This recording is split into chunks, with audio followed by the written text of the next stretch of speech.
एक छोटी सी कहानी और अनमोल सीख। एक बार एक वैज्ञानिक ने एक टिड्डे को पकड़ा और उसे अपनी आवाज़ पर छलांग लगाना सिखाया। वैज्ञानिक टिड्डे से कहता, कूदो। टिड्डा उसकी आवाज़ सुनते ही जोर से छलांग लगा देता। अब वह वैज्ञानिक था तो प्रयोग करना बनता ही था। उन्होंने टिड्डे की छलांग पर प्रयोग किया। वैज्ञानिक ने उसकी एक टांग तोड़ दी और फिर बोला, कूदो। अब टिड्डे की छलांग की दूरी कम हो गई। वैज्ञानिक उसकी दूसरी टांग तोड़ दी और फिर बोला, कूदो। टिड्डे की छलांग और कम हो गई। अब तोड़ी गई उसकी तीसरी टांग भी छलांग की दूरी और कम हो गई। एक एक करके बेचारी टिड्डे की सारी टांगें तोड़ दी गई। अब आखिरी टांग टूटने पर जब उससे कहा गया कूदो, तो वह हिल भी नहीं पाया। अब वैज्ञानिक ने अपना निष्कर्ष अपनी डायरी में लिखा। जानते हो उसने क्या लिखा? जब टिड्डे की एक टांग तोड़ी गई तो वह थोड़ा बहरा हो गया। जब उसकी दूसरी टांग तोड़ी गई तो वो और बहरा हो गया। हर टांग टूटने के साथ वो और बहरा होता गया और सारी टांग टूटने के बाद वह बिल्कुल बहरा हो गया।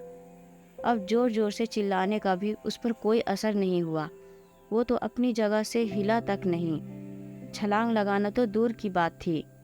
इस कहानी को सुनकर सभी को ऐसा ही लग रहा है ना कि क्या मूर्ख वैज्ञानिक था। इतनी सीधी सी बात उसे समझ में नहीं आई। या कुछ लोग ये भी सोच रहे होंगे कि ये तो किसी बच्चे को भी पता है कि टिड्डे की छलांग उसके टांग टूटने की वजह से कम होती जा रही थी, न कि वह बहरा हो गया था।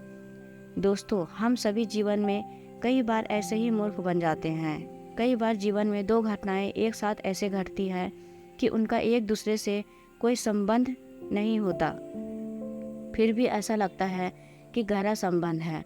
कभी कभी दिखता कुछ और है लेकिन समझ कुछ और आता है और वास्तव में होता कुछ और है। इसलिए अगर पछतावा नहीं है तो जीवन में जल्दबाजी में कोई निर्णय ना ले।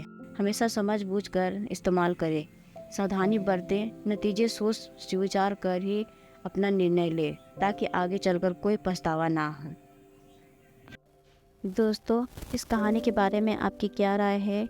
कमेंट करके ज़रूर बताइएगा हमें। अगर कहानी पसंद आई हो तो वीडियो को लाइक शेयर कमेंट ज़रूर कीजिएगा और हमारे चैनल पर अगर नए हो तो चैनल को सब्सक्राइब ज़रूर कीजिएगा। कहानी सुनने के लिए आपका बहुत बहुत धन्यवाद।